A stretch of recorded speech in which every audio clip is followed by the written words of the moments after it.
the dice until somebody stops them. Yeah, but China can just step up and, so what do you think the end game will be? Because the end game is now underway.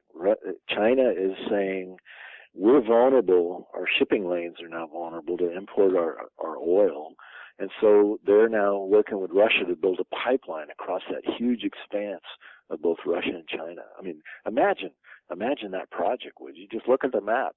But it would be more secure than giving the United States the ability to choke off the importation of their oil. It would be like putting a loaded gun to their head, So China's going to support Russia no matter what, right? I mean, China and Russia are allies.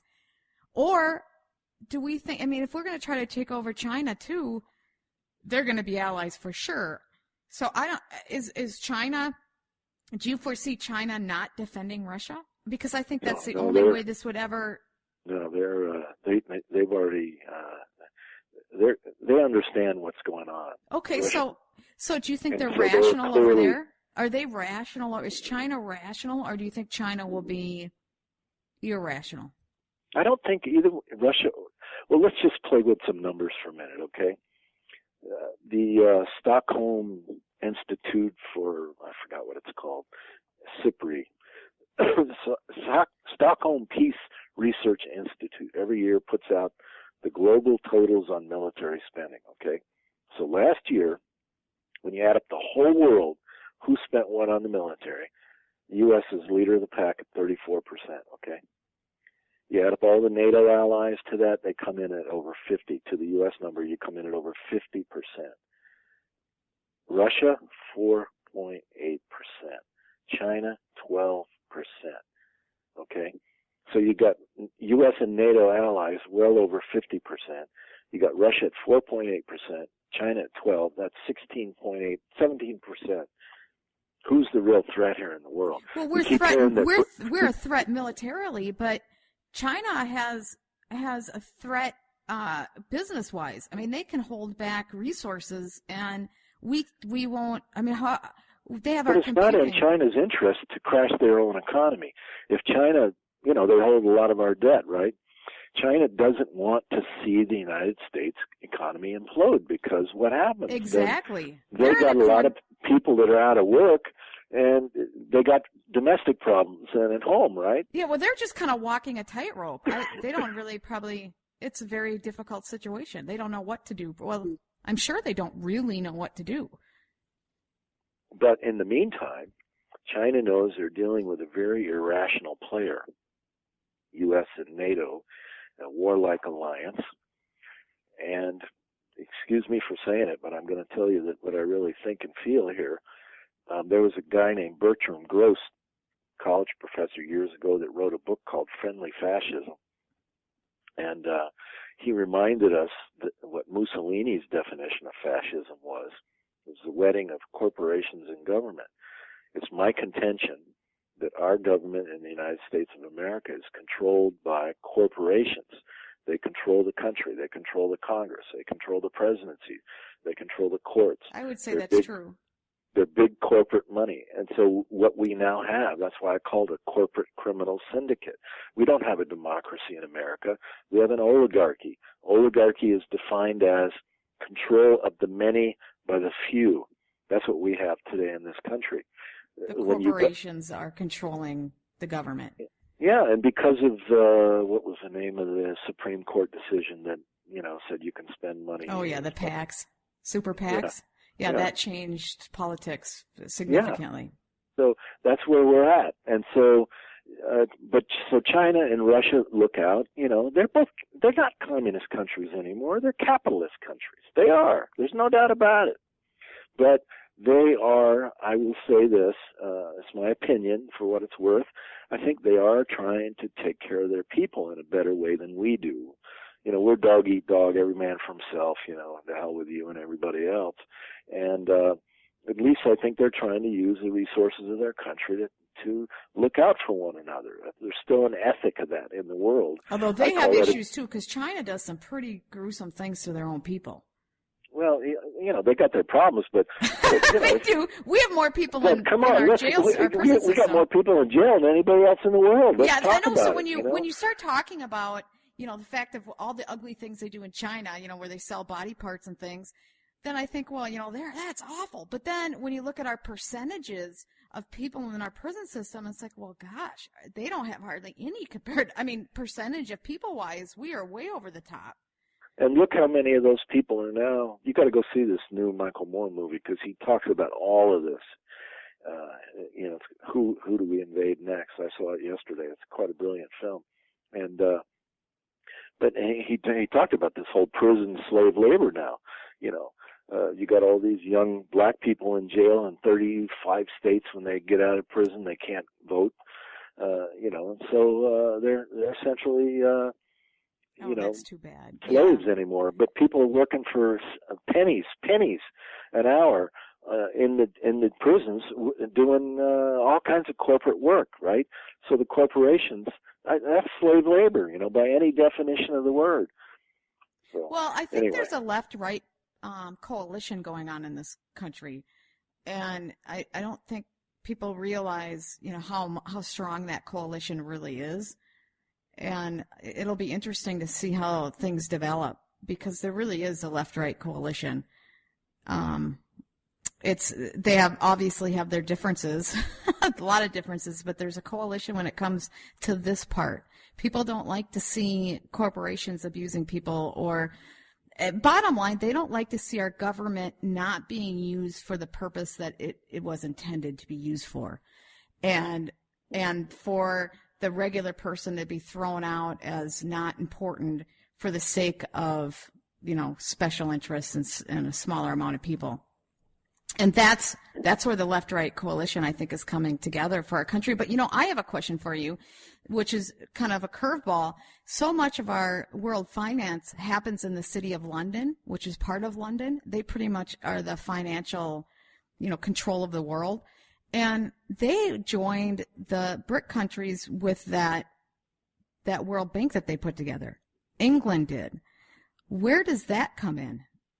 Well, I think they've asked. I don't know that they've actually been accepted, but I believe they have asked.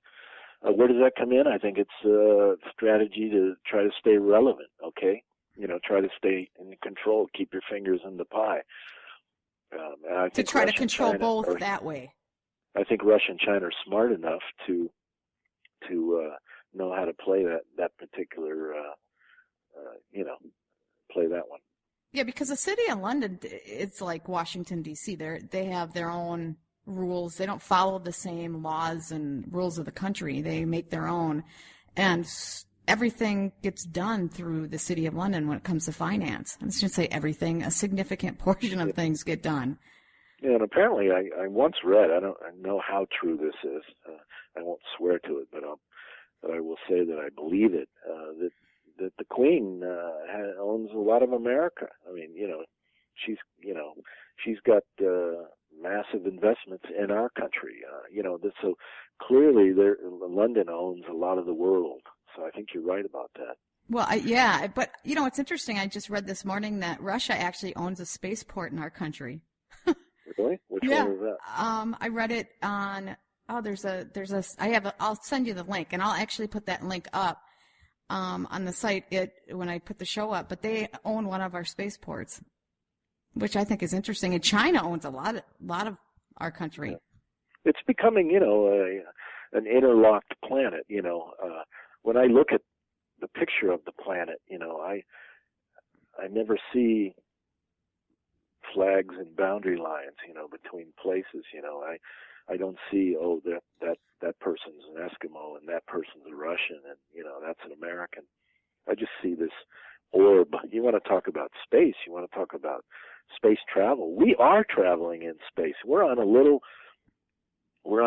spaceship, little planet Earth, flying through space.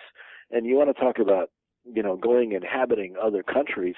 Hell, other planets rather. We can't even handle this one, let alone move somewhere else. But we might need to just to keep our human species alive. I mean, maybe we need to. I imagine the animal and plant world would be glad to see us go the way we're treating them these days. But I kind of grew up believing in Native American spirituality, and so I see the way I see the life and everything is that all of us are connected. The plants, and the animals, the water, the air. There's We're an all energy relatives. force. We're all connected to each other. And so it's not so much about, let's just get the hell out of here and leave all this behind. Well, these are our relatives. This is our Mother Earth. We have a responsibility to each other, and with the word other having a broad definition. So that's the way I try to use my life and view my life. Could I make a plug for my website and Oh, blog? absolutely. I have a few more questions I want to ask you, and then definitely plug it right now. Go ahead. Well, our website, the Global Network Against Weapons and Nuclear Power in Space, we were created in 1992.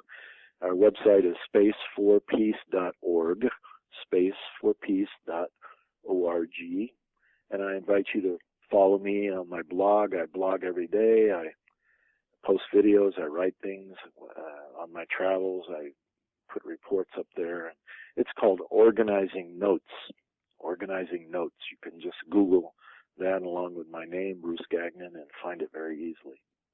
Well, that's great, and I'll have that information up on my radio page as well, and I'll mention it again when we go into podcast so that people can, they'll be able to get it as well. But a question for you. I have a couple more questions. When it comes to space, are there alliances with other countries, or do you think the United States is completely on its own when it does all this military stuff? Is it a global alliance? The U.S. has minions, they have vassals. They have client states that they control. So clearly, they have partners, but they're junior partners. And that's the way the U.S. does things. And anybody that tries to be an equal partner, their leadership gets taken down and taken out. That's just the way the U.S. plays ball. Well, how does the U.S. view China recently going to the moon? As a competitor, and someone to be worried about, and that's why the United States is working through various color revolutions in Hong Kong and places like that to try to overthrow the government in Beijing, just like the U.S. is trying to do the same in Moscow by overthrowing the current government of Russia by having color revolutions in places like Georgia and places like Ukraine and other such places that border Russia. The U.S. is a control freak and wants to control everything. Well, how much funding do you think we put towards space? How much is we know we have a huge black budget. How much do you think? See, I don't believe the black budget is completely known. I think there's a lot of money that's funneled from different agencies into the black budget. How much? And the Congress doesn't even know what the black budget is. They're not even allowed to know. Exactly. And if you think about it, we audited the Federal Reserve, and there was trillions going to different banks and things. And then also the exchange fund that we have, we've never audited that. So how much do you think we're really funneling to militarizing space that's part of the black budget that we just don't even know about? I would say, a probably low estimate would be hundreds and hundreds and hundreds of billions of dollars, if not a couple $1 trillion over the years. But, what's more interesting to me is, where did the black budget come from? Do you know? Do you know where the whole architecture of the black budget came from? No. Where did it come from? There was a reporter at Jane's Defense Weekly, one of the primary aerospace industry magazines out of Great Britain, and he wrote a book, and he did a whole research, years of research to find out where it came from, and he came to the conclusion that it came from the Nazis that were brought to the United States following the end of World War II under the program called Operation Paperclip. So it was more than 1,500 Nazi operatives, the guys that were doing the mind control experiments with Jewish prisoners and French prisoners of war. They were, doing all kinds of experimentation on them. They were brought to the U.S. and they created the MK Ultra mind control experiments back in the 60s when people